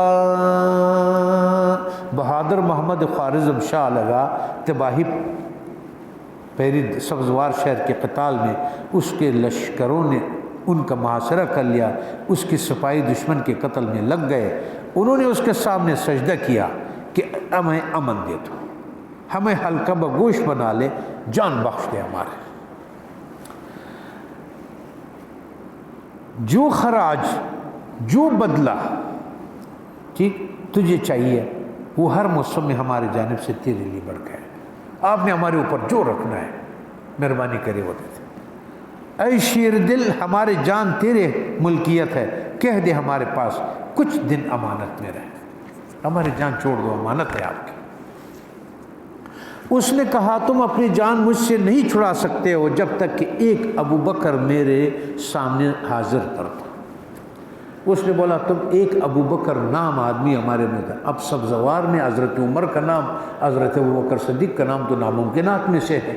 اب ان کو پوری شہر میں ہلچل مچ گیا کہ جب تک ابو بکر نام کا اپنے شہر سے میرے پاس ہدیہ نہ لاؤ گے، اے بگڑے ہوئے قوم، اے کمینہ قوم، میں کیتی کی طرح تمہیں کاٹوں گا، نہ خراج لوں گا اور نہ یہ چکنی چپڑی باتیں سنوں گا، یہ تمہارے مٹھے مٹھے باتیں اور یہ لے لو اور یہ لے لو، یہ نہیں لوں گا۔ تو انہوں نے اشرفیوں کو بورا اس کے سامنے لا ڈالا کہ ایسے شہر سے ابو بکر نہ مانگ۔ انہوں نے ایک بوریاں لائے سونے اور اس تحفوں کا، بولا خدا کے لیے اس شہر میں ابو بکر آپ کو نہیں ملے گا۔ ٹھیک، ابو بکر سبزوار میں کہاں ہو سکتا ہے، یا خشک ڈیلا نہر میں؟ کیا مٹی کا وہ جو لٹا یا وہ جو گارا ہوتا ہے، کیا وہ نہر میں مل سکتا ہے؟ وہ تو گل جاتا ہے، ادھر پانی ہو جائے، پتھر تو مل سکتا ہے پانی کے نہر میں، گارا تو نہیں مل سکتا ہے۔ تو آپ ہم سے گارا مانگ رہے؟ اشرفیوں سے منہ پھیر لیا اور کہا اے کافرو، جب تک کہ تم ابو بکر کا تحفہ میرے پاس نہ لاؤ گے کوئی فائدہ نہیں ہے۔ میں بچہ نہیں ہوں کہ سونے اور چاندی سے حیران رہ جاؤں، میں کوئی بچہ نہیں ہوں کہ تمہاری یہ چاندی اور سونے مونے میں لالچ میں آ جاؤں کھیلنے کے، جیسا بچے کو کوئی دے دیتے وہ کھیل میں مصروف ہو جاتا ہے۔ اے حقیر، جب تک تو سجدہ نہ کرے گا فرض سے نہ چھٹے گا، خواہ تو مقعد سے سارے مسجد کو ناپ ڈالے۔ انہوں نے کہا کہ اگر مسجد آپ جاتے ہو تو سجدہ ضروری ہے، مولانا فرماتے ہیں اگر تم ادھر سے سارا مسجد کو ناپ کرو سجدہ تو ادا نہیں ہوتا۔ بادشاہ نے اس سے کہا سجدہ چاہیے مجھے، ابو بکر چاہیے، تم اپنے مقعد سے پوری مسجد کو ناپ کرو، سجدہ نہیں ہوتا ادا جب تک تم یہ نہیں کرے گا۔ انہوں نے دائیں بائیں جانب جاسوس دوڑائے کہ اس ویرانے میں کوئی ابو بکر کہاں ہے۔ 3 دن اور 3 راتوں کے بعد جب وہ دوڑ پڑے، انہوں نے ایک لاغر ابو بکر پا لیا۔ اس کو ایک بہت کمزور ابو بکر کہیں خرابے میں پڑا ہوا تھا، مسافر تھا اور مرض کی وجہ سے پڑا رہ گیا تھا۔ وہ گزر رہا تھا تو وہ آگے نہیں جا سکا بیماری کی وجہ سے، تو وہ پڑ گیا۔ انہوں نے لاغر ابو بکر پا لیا، مسافر تھا اور مرض کی وجہ سے پڑا رہ گیا تھا۔ مریض ہو کر وہ وبا زدب ویرانے کے گوشے میں، وبا سے وہ بیمار تھا اور ایک ویرانے میں، ویرانے میں موتی بھرے سر و سامان، مرض کی وجہ سے دل کا خون چہرے پر چڑک ہو گئی۔ ان لوگوں کو اللہ تعالیٰ نے ویرانے میں خزانہ دے دیا کہ مل گیا آدمی، اس کو لایا، تو اس کو بولا چل۔ اس نے بابوئی اگر میں چلنے کا ہوتا تو میں اپنے سفر پہ نہ چاہتا، میں کہاں چل سکتا ہوں۔ ویرانے میں وہ ایک اجڑے ہوئے گوشے میں سو رہا تھا۔ جب انہوں نے اس کو دیکھا فوراً اس سے کہا اٹھ کہ بادشاہ تیرا طالب ہوا ہے، کیونکہ تیرے وجہ سے ہمارا شہر قتل سے بچے گا۔ اس نے کہا اگر میرے پاس پاؤں چلنے کی طاقت ہوتا، اپنا راستہ اپنی منزل کو نہ چل دیتا، میں اس دشمنستان میں کب ٹھہرتا، میں اس سے تم جیسے لوگوں میں ٹھہرتا، دوستوں کے شہر کی جانب سواری ہانک دیتا، جہاں میں نے جانا ہے میں نے ادھر ہی کرنا تھا۔ انہوں نے ایک تابوت اٹھایا، کاندھے پر ابو بکر کو سوار کر لیا، انہوں نے اس کو چارپائی پہ بٹھا دیا اور لوگوں نے اس کو پکڑ کر کے ابو بکر کو لایا۔ سب خوارزم بادشاہ کی جانب دوڑے، اس کو لے جا رہے تھے تاکہ وہ نشانی دیکھ لے، یہ دنیا، یہ ہمارے عالم خلق جو ہے یہ سبزوار ہے۔ ٹھیک، مولانا اور مرد خدا اس میں رائگان اور نیست ہے۔ اس دنیا میں آپ کو مرد اور وہ نہیں ملے گا، وہ نیست ہے۔ وہ خدا بزرگ بمنزل خوارزم شاہ کے ہے، اور وہ جو بادشاہ میں آپ کو بتا رہا ہوں اس کا مثال آپ کو میں نے دے دیا کہ اللہ تعالیٰ کی طرف میرا اشارہ ہے کہ وہ آپ سے چاہتا کیا ہے، جیسا وہ بادشاہ چاہ رہا تھا۔ اس ذلیل قوم سے دل کا طالب ہے، اللہ تعالیٰ اس ذلیل قوم سے، جیسا وہ ذلیل قوم سے ابو بکر مانگ رہا تھا، اللہ تعالیٰ اس تمام مخلوق سے دل مانگ رہا ہے کہ بھائی دل مجھے دے دو، اور دل ہم نے دوسروں کو دیا ہوا ہے۔ ابو بکر ہمارے یہاں نہیں ہے اس شہر میں، ٹھیک۔ رسول نے فرمایا گفت لا ينظر الى تصویرکم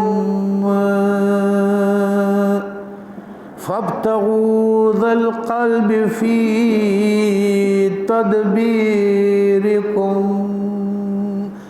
رسول صلی اللہ علیہ وسلم نے فرمایا خدا تمہارے صورت کو نہیں دیکھتا، بس اپنے عقل تدبیر میں صاحب دل کو تلاش کر، کوئی ابو بکر کو تلاش کر۔ منز صاحب دل کنم در تو نظر، میں صاحب دل کے ذریعے سے تجھ میں نظر کرتا ہوں، نہ کہ صورت اور سجدہ اور عطا زر کے ذریعے سے۔ یا تم نے اپنی عبادتیں، اپنے طریقے جو تم کر رہے ہو وہ سب کرتے ہو اپنے نفس اور اس کو خوش کرنے کے لیے، اس سے ذرا ایک دفعہ مجھے ابو بکر نام تو لے آؤ، دل کو تو ثابت کرو، سالم کرو، چونکہ تم نے اپنی دل کو دل سمجھ لیا ہے۔ خرابی کدھر ہے کہ ہمارا دل پہ ہم توجہ نہیں دیا، ہم اس سے بڑے مطمئن ہیں کہ دل ہمارا دل ہے۔ آپ اس سے پوچھو دل ہے، وہ کہتا ہے ہاں۔ ہمارے ایک بزرگ ہوتے تھے پشاور والا، یہ چاچا اول خان، یہ جو اس کے والد نہیں ہے، یہ اس کے چاچا اول خان، ہمارے والد صاحب سے بیعت ہو گئی، بہت بزرگ آدمی تھے وہاں پہ۔ وہ جب لوگ آتے تھے اس سے بات کرتے تھے، میں نے کہا وہ کیا بول رہا تھا؟ کہتے پتہ نہیں، نابالغ آیا ہوا تھا۔ وہ 40-45 سال کا آدمی ہوتا تھا، تو میں اس سے کہتا تھا چاچا وہ تو بڑا آدمی تھا، بولا بالغ نہیں تھا ابھی۔ جب تک اس کو حقیقت کی بات نہیں وہ صرف بالغ اس کو کہتا تھا کہ جو اس حقیقت کو سمجھتا تھا، وہ کہتا یہ بالغ نہیں ہے، یہ بالغ دا بالغ نہ دے۔ چونکہ تو نے اپنے دل کو دل سمجھ لیا ہے، اس لیے تو نے صاحب دل کی جستجو ترک کر دیا۔ تم نے دل کو صحیح سمجھا، نہ تم اس کا علاج ڈھونڈتے ہو، اور نہ تم اس کا طریقہ ڈھونڈتے ہو، اور نہ تم اس کے صاحب دل کو ڈھونڈتے ہو۔ وہ دل میں جس کی بات کر رہا ہوں، مولانا فرماتے ہیں وہ دل، دل کی گر ہفت چوئین ہفت آسمان، اندر و آید شواد یا وہ نہان۔ اگر ایسا میں دل کی بات کر رہا ہوں نا کہ اگر 700 آسمانے لیاؤ، مثال وہ پیسوں کے کر آتا نا کہ بادشاہ کے سامنے پیسے لایا، یہ لایا، وہ کہتا ہے بادشاہ کا دل میں وہ چیزیں نہیں تھے۔ میں اس آدمی کی بات کر رہا ہوں کہ اگر تو 7 آسمانوں کی نعمتیں بھی اس کے سامنے لیا ہے نا، وہ اس کے لالچ میں اور اس کے میں نہیں جائے گا۔ میں اس دل کی بات کر رہا ہوں، اس میں آئے تو وہ گم اور پوشیدہ ہو جائے۔ دل کے اس طرح کے ریزوں کو دل نہ کہا۔ سبزوار کے اندر ابو بکر کو تلاش کر۔ یہ جو ہمارے دل ہے اس کو دل مت کہا، یہ ریزہ ریزہ ہے، یہ ٹکڑے ٹکڑے ہے، یہ ریش ریش ہے اس کے محبتوں سے اور غفلت کی گرفتاریوں سے۔ اس کو دل نہ کر، کسی ابو بکر کو تلاش کر۔ صاحب دل چرخا آئینہ ہوتا ہے، اللہ تعالیٰ 6 جانب سے اس میں دیکھتا ہے۔ دل تو وہ ہے کہ اللہ تعالیٰ 6 طرف سے اس میں نظر آئے، اس میں دیکھتا ہے اللہ تعالیٰ۔ اللہ تعالیٰ فرماتے میں تمہارے جسموں کو نہیں دیکھتا ہوں، میں تمہارے دلوں کو دیکھتا ہوں۔ جوشش جہت میں ٹھکانہ رکھتا ہو، وہ تھوڑی دیر کے لیے بھی ماں سوائے اللہ کو کب دیکھتا ہے؟ وہ دل ہوتا ہے جو ایک لمحے کے لیے بھی یہ ماں سوائے اللہ کو کسی چیز پہ وہ توجہ نہیں ڈالتا ہے دل۔ اگر وہ صاحب دل نظر کرتا ہے، ادھر کہا کائن و بائن، کیا بولا؟ کائن و بائن۔ مولانا اس کو کیا بولتا ہے؟ مولانا فرماتے ہیں کیونکہ وہ اگر وہ صاحب دل نظر کرتا ہے، اس اللہ کے لیے کرتا ہے۔ وہ اپنی زندگی میں جن چیزوں پہ واسطہ ہے اور نظر ہے، وہ اندر سے پھر بھی اللہ کے لیے۔ جیسے ہمارا تمام چیزیں نفس کے لیے ہے، اس کا تمام چاہت نفس کے لیے ہے، اس کے تمام عزت نفس کے لیے ہے، اس کے تمام چیزیں وہ نفس کے لیے مانگتا ہے، وہ اسی طرح جو چیز مانگتا ہے وہ اللہ کے لیے مانگتا ہے، کیونکہ وہ ہر حالت میں اللہ کے لیے ہوتا ہے۔ اللہ تعالیٰ نے اس کو منتخب کر لیا ہے، اللہ تعالیٰ اس کے بغیر کبھی کسی کو عطا نہیں کرتا۔ میں نے واصل بحق کے بارے میں تھوڑا سا بتا دیا، جیسے اس مجدد صاحب نے کہا کہ اب میں آگے بات نہیں کروں گا، وہ پھر ادھر ادھر ہو جائے گا۔ وہ بھی کہتے ہیں میں نے واصل بحق اس دل کے آپ سے علامت بتا دیا کہ جو اللہ کے ساتھ وابستہ ہو، اس کو تلاش کر۔ اس کے وہ اتصال جو بیان نہیں ہو سکتا، اس کا بیان کرنا تکلف ہے۔ وہ جو اللہ کے ساتھ کس طرح وصل ہے، وہ باتیں ذرا تکلف کی، اگر میں کروں تو شاید ذہنوں سے اوپر ہو جائے۔ اے مالدار، اب ذرا سننے والی باتیں جب، اے مالدار اگر تو سونے کے 100 بوریاں لے آئے گا، اللہ تعالیٰ فرما دے گا اے کپڑے والا دل لا۔ اگر تم اللہ کے دربار میں 100 بوریاں سونے کا لے آئے گا، وہ پھر بھی کہے گا کہ دل لے آؤ۔ یہ ایک وہ ہے، ایک سڑک ہے ادھر کوئٹہ میں، وہ اللہ والوں کی باتیں اپنی ہوتی ہیں، اس کا ہے، وہ پیر عبدالسلام صاحب ہوتے تھے۔ اب اس کے نام سے یہاں پر کوئٹہ میں بھی ایک روڈ ہے، سڑک ہے، ان لوگوں کو معلوم ہوگا جو اس طرح۔ تو وہ پیر عبدالسلام صاحب دہلی سے آتے تھے، انگریز کا زمانہ تھا، تو دہلی میں پیر عبدالسلام صاحب جہاں رہتے تھے ایک چاردیواری تھی، پھر باغ تھا، پھر وہ پیچھے رہتا تھا۔ جب وہ پیچھے رہتا تھا تو اس کا ایک درویش دروازے پہ بیٹھا ہوا ہوتا تھا، تو وہ اس سے اجازت مانگتا تھا۔ تو اس درویش کی یہ عادت تھی کہ وہ زمین کو ایسے مارتا تھا، جیسے ہم لوگ ٹیلی فون کرتے ہیں نا، پھر وہ زمین پہ کان لگاتا تھا۔ اب وہ جو آنے والا تھا وہ اس کی باتیں سنتا تھا، اگلے جو اس کے خیال میں تھا وہ تو نہیں سننا، آواز آتی تھی، اس کو کہتا تھا فلاں آدمی آیا ہوا ہے۔ اب وہ جو جواب اس کو کہتا تھا یہ اس کو تو نہیں آواز آتی تھی جو آنے والا تھا۔ تو ایک آدمی نے 70,000 روپے اس زمانے میں جیب میں ڈال دیا کہ میں نے پیر عبدالسلام کو تحفہ دیا۔ اب غلطی کیا ہو گئی؟ غلطی یہ ہو گئی کہ اس کا خیال آیا کہ آج تک پیر عبدالسلام کو کسی نے 70,000 روپے نہیں دیا ہوگا، اور 70,000 روپے ڈال دیا۔ تو یہ جو درویش کے پاس کھڑا ہو گیا، بولا میں اس سے ملنے آیا ہوں، تو اس نے زمین کو مارا، بولا صاحب فلانا آیا ہوا ہے۔ اب اس کو آواز نہیں آئی، بولا کیا کرنے آیا ہے؟ بولا ہاں صاحب آپ کے لیے پیسے لایا ہے۔ تو آگے سے اس نے جو سوال کیا اس کے جواب سے پتہ چل رہا ہے کہ اس نے بولا کوئی عیب ہے اس میں؟ اس نے کہا ہاں صاحب عیب ہے پیسوں میں۔ تو اس نے کہا کیا عیب ہے؟ اس نے کہا کہ جب جیب میں ڈال رہا تھا بول رہا تھا کہ 70,000 روپے آج تک کسی نے نہیں کہا۔ تو انہوں نے کہا یہ دل کے پیسے نہیں ہیں، لے جاؤ واپس کرو۔ اس کو بولا وہ بیچارہ جو کھڑا ہوا تھا اس بیچارے کے تو ادھری پیشاب کر کے کیا، میں تو نہ بولا اس آدمی کو، نہ میں نے نام لیا۔ جیسا میں نے آپ سے کہا کہ جب میرے والد صاحب فرماتے میں آیا اور میں نے اس کا مرشد صاحب سے فرمایا کہ میں ادھر گیا اور ایسا گیا، بولا اچھا جو آپ کو خیال آیا تھا، ہم حافظ اس لیے نہیں بناتے۔ تو میں حیران ہو گیا کہ یہ باتیں تو میں نے کیا نہیں، اور انہوں نے اس کو محسوس بھی کیا تھا۔ تو اللہ والوں کا یہ، تو وہ فرماتا ہے اگر وہ اے مالدار اگر سونے کے 100 بوری لائے گا، اللہ تعالیٰ فرما دے گا کہ اے کبڑے والا دل لا۔ اگر وہ تجھ سے دل راضی میں بھی راضی ہوں، چلو اپنا دل اگر ایسا نہیں ہے، دل والے تم سے راضی ہے کہ نہیں ہے؟ ایک اور بات، اگر وہ تجھ سے دل سے راضی ہے میں بھی راضی ہوں، اگر وہ تجھ سے منہ پھیرنے والا ہے میں بھی منہ پھیرنے والا ہوں، میں تجھے دیکھتا ہوں اس کو دیکھتا ہوں، اے جان میرے در پر اس کا تحفہ لیا، تیرے ساتھ وہ جیسا ہے میں ویسے ہوں۔ جنت ماؤں کے پاؤں کے نیچے ہے، مخلوق کی ماں اور باپ کا اصل یہ ہے۔ یہ جو لوگ کہتے ہیں کہ جنت ماں کے نیچے ہے، جا کے نیچے ہے، وہ کہتا ہے وہ مخلوق جو اللہ تعالیٰ نے اپنے در میں منظور کر لیا وہ مخلوق کے ماں باپ ہے، کیونکہ پہلے کہا کہ اس کی وجہ سے ہم بارش کرتے ہیں، اس کی وجہ سے ہم رزق دیتے ہیں۔ اس کا اصل مخلوق یہ ہے جن کے دل ان کی طرف گئے ہوئے ہیں، ان کو پیدا کرو، ان کو ابو بکر کو لے آؤ۔ مخلوق کے ماں اور باپ در اصل وہ ہے، وہ قابل مبارکباد ہے جس نے دل اور چھلکے میں امتیاز کر لیا، جس نے نفس اور دل کے خواہشات میں وہ تو کہے گا میں تیرے پاس یہ دل لایا ہوں، وہ تجھ سے کہہ دے گا یہ دل ایک دمڑی کا بھی نہیں ہے۔ وہ کہے گا تو اگر آپ اپنے دل کی بات کر رہے ہیں تو اللہ تعالیٰ کہے گا یہ اس کو تو ایک پیسے کا نہیں ہے یہ دل۔ وہ دل لا جو عالم قطب کا ہے، وہ دل آدم کی جان کا محبوب ہے، اس نیکی اور نور سے بھرے ہوئے دل کا دلوں کا بادشاہ منتظر ہے۔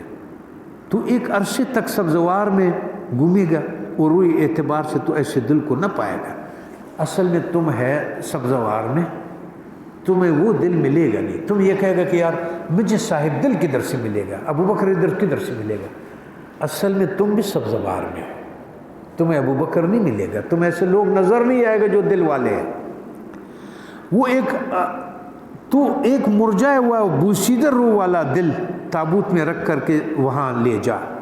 میں کہتا ہوں کہ تم ایک بوسیدہ دل روح والا دل تم ادھر لے جاؤ، بلے چارپائی پہ لے جاؤ، وہ اتنا معذور ہو، اے شاہ میں تیرے لیے دل لایا ہوں، سبزوار میں اس سے بہتر دل نہیں ہے۔ وہ تجھ سے کہہ دے گا کہ اے بی باک یہ قبرستان ہے، تو ایک مردہ دل یہاں لایا ہے، جا وہ دل لا جو شاہانہ مزاج رکھے، کیونکہ دنیا کے سبزوار کو اسی کی وجہ سے امن حاصل ہوگا۔ تو کہے گا وہ دل اس دنیا میں مفقود ہے، آخر تم اس سے کہے گا کہ یار وہ دل ہی نہیں ہے دنیا میں، تم مایوسی کی طرف جائے گا نا کہ وہ دل ہی نہیں ہے، کیونکہ تاریکی اور نور دو ضد ہے، نور اور تاریکی دو ضد ہے۔ ازل سے اس دل کے ساتھ دشمنی دنیاوی طبیعت کی موروثی ہے، نہیں سمجھ لگی؟ مولانا نے کہا اگر آپ کو وہ دل والا نہیں ملے گا نا، اگر وہ دل والا نہیں ملے گا کہ جس کو اللہ چاہتا ہے، ابو بکر آپ کو نہیں ملے گا، تو تم دیکھو دنیا والے جس کے خلاف ہے وہی دل والا ہے، کیونکہ ان کے ساتھ اس کا جھگڑا ازل سے ہے کہ یہ مردہ دل جو ہے یہ دل والوں کے خلاف ہوتے ہیں، کیونکہ وہ بات کرتا ہے کہ ان کے مرادوں کے خلاف ہوتا ہے۔ تو وہ کہتا ہے، وہ کہے گا کہ وہ دل اس دنیا میں مفقود ہے، کیونکہ تاریکی اور نور ضد ہے، ازل سے اس دل کے ساتھ دشمنی دنیاوی طبیعت کی موروثی ہے۔ جو دنیا کا بن جاتا ہے وہ اہل دل والوں کے ساتھ خلاف ہو جاتا ہے۔ بڑی عجیب سی علامت مولانا نے بتائی کہ کیونکہ وہ باز رہے دنیا، سمجھ گئے؟ کیونکہ وہ باز ہے، کیونکہ وہ باز ہے، دنیا قوم کا شاعر ہے، کیونکہ وہ آدمی جس کی دنیا والے مخالفت کرتے دل کا، وہ اصل میں باز ہے اللہ کا، اور کوے ہمیشہ اس کی مخالفت کرتے ہیں، کیونکہ یہ الگ چیز ہے، وہ الگ چیز ہے۔ غیر جنس کو غیر جنس کا دیکھنا داغ ہے، وہ دل والا ان کے جنس کا نہیں ہے، وہ ہمیشہ اس کی برائی اور اس کے لیے داغ بن جاتا ہے یہ اس کو۔ اگر وہ نرمی کرتا ہے تو ذرا اس کو غور سے سرے، اگر وہ نرمی کرتا ہے تو نفاق برت رہا ہے، اگر دنیا والے اس کے ساتھ نرم ہوتے ہیں یہ منافق ہے، دل اس کے ساتھ نہیں ملتا ہے، دل سے وہ اسے متفق نہیں ہے دل والوں سے۔ وہ کیا کرتا ہے، اگر وہ نرمی کرتا ہے تو منافقت برت رہا ہے، مائل کر کے فائدہ حاصل کر رہا ہے، اس کو ضرور کوئی نہ کوئی مجبوری اور فائدہ اس سے وابستہ ہے، تو اس لیے وہ اس کے ساتھ تعلق ٹھیک رکھتا ہے۔ ہاں ہاں کہتا ہے نہ کہ نیاز مندی سے، وہ اس کے ساتھ ہاں ہاں بھی کہتا ہے، لیکن وہ اصلی نیاز مندی سے نہیں بولتا ہے دل سے، بلکہ اس لیے کہ ناصح نصیحت دراز نہ کرے۔ وہ ہاں ہاں آپ صحیح کہہ رہے، وہ اس لیے کہ مجھے اور نصیحت نہ کرے، اپنے بات دفع کرے، ورنہ یہ بھی مجھے بٹھا کر کے پھر نصیحت شروع کرے گا میرے لیے۔ کیا خوبصورت بات کی مولانا نے کہ وہ سر ہاں ہاں لاتا ہے، ہاں ہاں کہتا ہے نہ کہ نیاز مندی سے، می کند آرے نہ از بہر نیاز، تاکہ ناصح کم کند نصح دراز، تاکہ یہ اپنے قصے کہانیاں جیسا 11 بج گئے بس کرے، کیونکہ یہ کمینہ کوا مردار کا جویا ہے، تہ بتہ لاکھوں مکر رکھتا ہے۔ یہ دنیا والے جو ہے یہ تہ بتہ مکر کرتے ہیں، تہ بتہ سیاست کرتے ہیں، تہ بتہ اس کے ساتھ چلتے ہیں، لیکن ہے نہیں وہ اندر سے۔ اگر اس کے نفاق کو قبول کر لے تو اس نے نجات حاصل کر لیا۔ یہ جو صاحب دل ہے یہ ان کے نفاق کو بھی قبول کرتا ہے کہ کوئی بات نہیں، شاید ایک دل یہ تہ دل سے ہو جائے، شاید خالی ہو جائے اور اس کے دل بھی اس لائن پر آ جائے، اس کا فائدہ مند نفاق عین سچائی بن گیا، کیونکہ بادشاہ و شوکت والا صاحب دل ہمارے بازار میں عیبدار کو بھی خرید لینے والا ہے۔ کیونکہ وہ یہی کہتا ہے کہ میں خریدار ہوں، عیب والا سامان ہے اس کو بھی خرید لیتا ہوں۔ صاحب دل کی تلاش اگر مردہ نہیں ہے، دل کا اہم جنس بن جا، اگر تو شاہ کا مخالف نہیں ہے، اگر تمہارے دل میں مخالفت نہیں ہے، صرف دل والوں کا ساتھ خلوص پیدا کرو نا، تو تمہارا دل ایک دن خالص ہو جائے گا، اس کی محبت ہو جائے گی۔ اس محبت کی وجہ سے جس کا مکر تجھے اچھا لگتا ہے وہ تیرا ولی ہے، نہ کہ مرد خدا۔ تم صرف دنیا میں اس کے اچھا لگتا ہے جو مکر میں استاد زیادہ ہو، باتیں زیادہ آپ کو بتاتا ہوں، لالچ آپ کو زیادہ بتاتا ہوں۔ تمہیں صرف وہ آدمی اچھا لگتا ہے جو تمہیں لالچ دیتا ہو، جس کا مکر تمہیں اچھا لگتا ہے وہی تیرا ولی ہے، نہ کہ مرد خدا۔ ہر وہ جو تیرے عادت اور مزاج کے مطابق زندگی گزارتا ہے، تیرے نزدیک وہ ولی بھی ہے اور نبی بھی ہے۔ جو تمہیں یہ کہہ دے کہ واہ واہ واہ واہ تم کرو، واہ واہ تم بہت اچھے ہو، تم بہت اچھے ہو، یہ لالچ بھی ہے، یہ لالچ بھی ہے، تمہارے لیے وہ ولی بھی ہے اور نبی بھی ہے، تم اس کو جگہ دل میں دو گے۔ صحیح ہے؟ جا نفسانیت کو چھوڑ تاکہ خدائی خوشبو تیرے ناک میں پہنچے۔ اے صاحب خانہ، خدا کے لیے تم ایک دفعہ نفس والی باتوں کو چھوڑ دو، اس کی طرف رجوع کر لو تاکہ شاید آپ کے لیے راستہ بن جائے۔ نفسانیت سے تیرا دماغ خراب ہے، تیرے دماغ کے لیے مشک اور عنبر بے قدر ہے۔ تو کوے کی طرح نجاست پر عاشق ہے، تم کوے کی طرح گندگی کھاتا ہے، تو کوے کی طرح نجاست پر عاشق ہے، تیرے دماغ میں مشک کی خوشبو نہیں آتی ہے۔ اس بات کی حد نہیں ہے، ہمارا استبل میں جا کے بھاگ رہا ہے ہرن، ہمارا قصہ کر سنا رہا ہے۔ تو وآخر دعوانا الحمدللہ رب العالمین، الحمدللہ رب العالمین والعاقبۃ للمتقین، والصلاۃ والسلام علی سید الانبیاء والمرسلین وعلی آلہ وصحبہ واتباعہ۔ اللہم ربنا لا تزغ قلوبنا بعد إذ هديتنا وهب لنا من لدنك رحمة إنك أنت الوهاب۔ اللهم اهدنا بهداية القرآن ونجنا من النار بكرامة القرآن وادخلنا الجنة بشفاعة القرآن۔ اللهم إنا نسألك العفو والعافية والمعافاة الدائمة في الدين والدنيا والآخرة۔ اللهم إنك عفو كريم تحب العفو فاعف عنا واغفر لنا وارحمنا أنت مولانا فانصرنا على القوم الكافرين۔ وصلى الله تعالى على خير خلقه ونور عرشه محمد وعلى آله وأصحابه وأتباعه أجمعين، آمين ثم آمين۔